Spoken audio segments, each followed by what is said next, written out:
Assalamualaikum warahmatullahi wabarakatuh. Hai, apa kabar? Semoga sehat dan juga happy selalu. Kali ini aku mau cerita tentang sosok yang jujur bikin merinding sekaligus bikin geleng-geleng kepala. Namanya Issei Sagawa. Mungkin sebagian dari kalian udah pernah dengar. Dia ini dikenal dengan julukan kanibal dari Jepang. Kedengaran ngeri banget ya kan?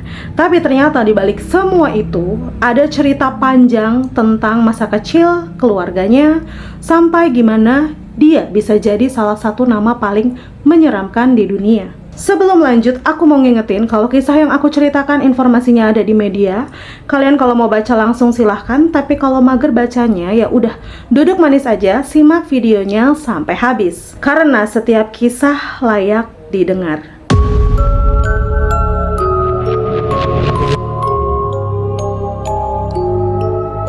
Issei Sagawa ya lahir di Kobe, Jepang pada tahun 1949. Ia lahir dari keluarga yang bisa dibilang kaya.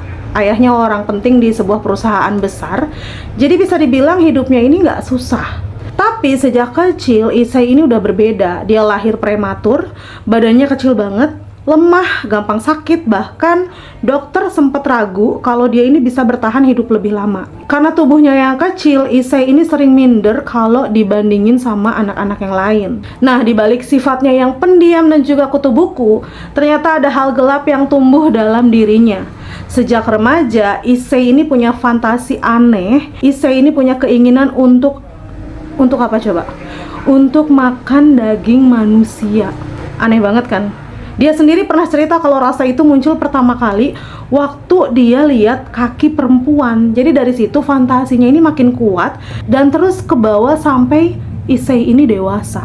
Meskipun punya pikiran gelap ya, Issei ini tetap berusaha hidup normal. Dia kuliah di Jepang, belajar sastra Inggris. Dari luar orang ngelihatnya kayak mahasiswa biasa, pendiam, gak neko-neko. Tapi kenyataannya dorongan itu nggak pernah hilang.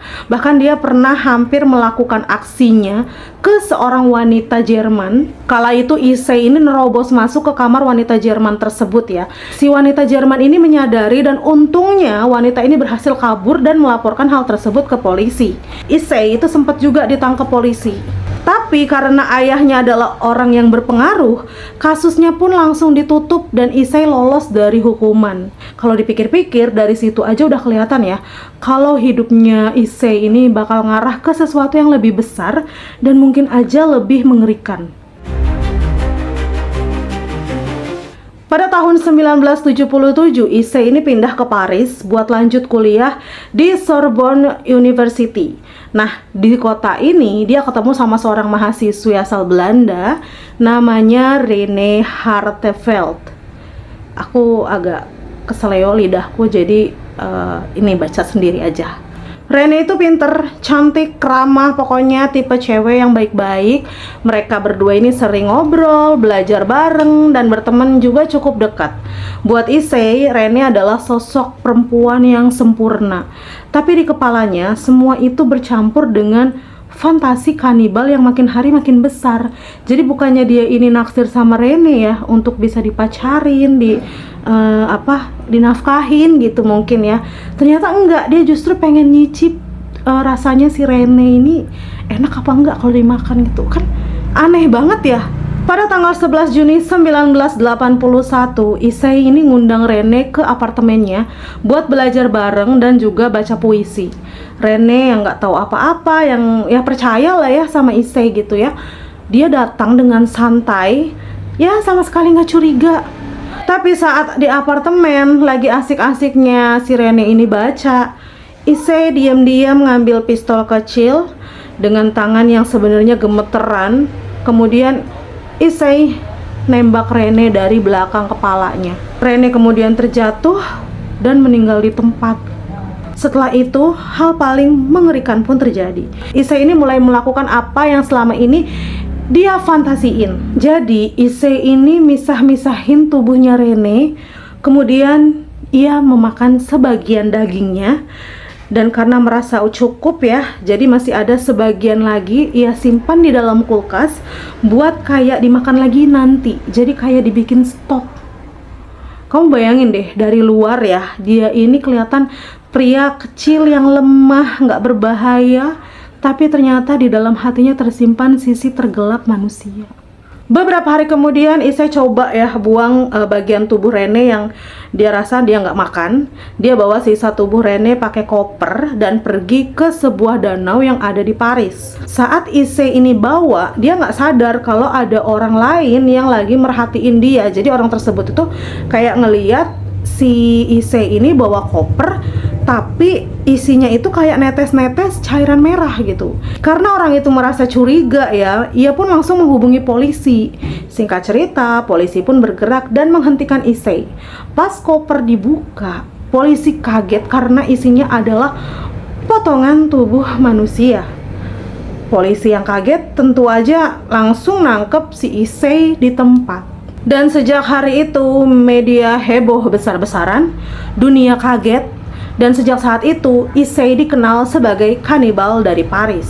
Saat di pengadilan, Isai ini dianggap nggak waras secara hukum. Jadi dia ini dikirim ke rumah sakit jiwa yang ada di Perancis. Tapi beberapa tahun kemudian dia dideportasi ke Jepang. Nah, anehnya, di Jepang dokter malah bilang kalau Isai ini waras. Karena juga kasusnya juga udah ditutup ya di Perancis. Hukum Jepang nggak bisa ngehukum Isai lagi. Jadi Isai ini akhirnya bebas. Bisa bayangin nggak seorang kanibal, pembunuh, bisa hidup bebas di masyarakat. Setelah bebas, bukannya ngilang dari publik ya, Isai malah jadi semacam selebriti. Jadi dia diwawancara di TV, nulis buku tentang pengalamannya, bahkan sempat main film dewasa. Banyak orang yang marah, terutama keluarga korban. Karena apa? Karena ngerasa Isai malah diuntungkan dari kejahatannya sendiri. Jadi dia jadi selebriti, dia nggak dapat hukuman apa-apa. Tapi anehnya ada juga orang yang penasaran ya, dan malah ngikutin kisahnya. Popularitasnya juga bikin dia jadi sosok kontroversial seumur hidupnya. Semakin tua, kesehatan Isai pun makin nurun. Dia sempat kena stroke sampai lumpuh sebagian, dan di sisa hidupnya dia tinggal bersama saudaranya, hidup sepi dan penuh hinaan dari masyarakat. Akhirnya pada November 2022, Issei Sagawa meninggal di Tokyo pada usianya ini 73 tahun.